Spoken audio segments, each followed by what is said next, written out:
We begin a new series tonight on the upside of cheap oil. Today's national average for a gallon of gasoline is $2.01. Prices are expected to fall below the $2 threshold for the first time since 2009. And while all of that is good news for the American consumer, Chief Washington correspondent James Rosen tells us others around the world are paying a heavier price.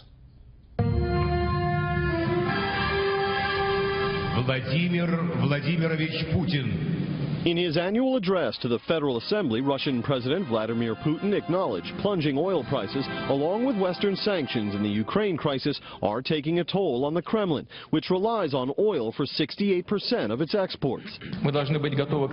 We must be prepared for low commodity prices and external restrictions to last much longer. By changing nothing, we will simply run out of reserves and the economic growth rates will linger around zero.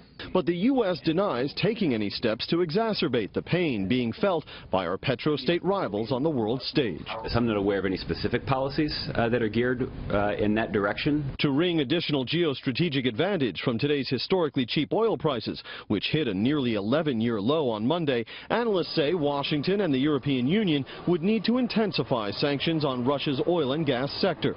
The problem we have is that Western Europe relies very heavily on import of gas from Russia. And the result is that they're not willing to pay that price. In implementing the Iran nuclear deal, the U.S. is actually helping the Islamic regime return to the oil markets, even as Tehran has sought to expand refinery capacity and natural gas development. If Iran comes out of the isolation, it's not going to be dependent on its oil export revenue as much as it was before. Moreover, U.S. allies who are oil exporters face higher risk of instability in climates like today's.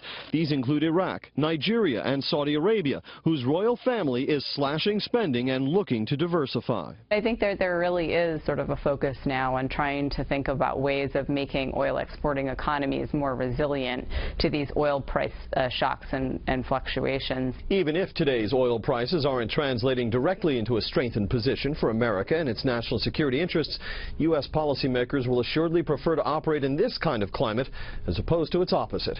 Bret? James, thank you.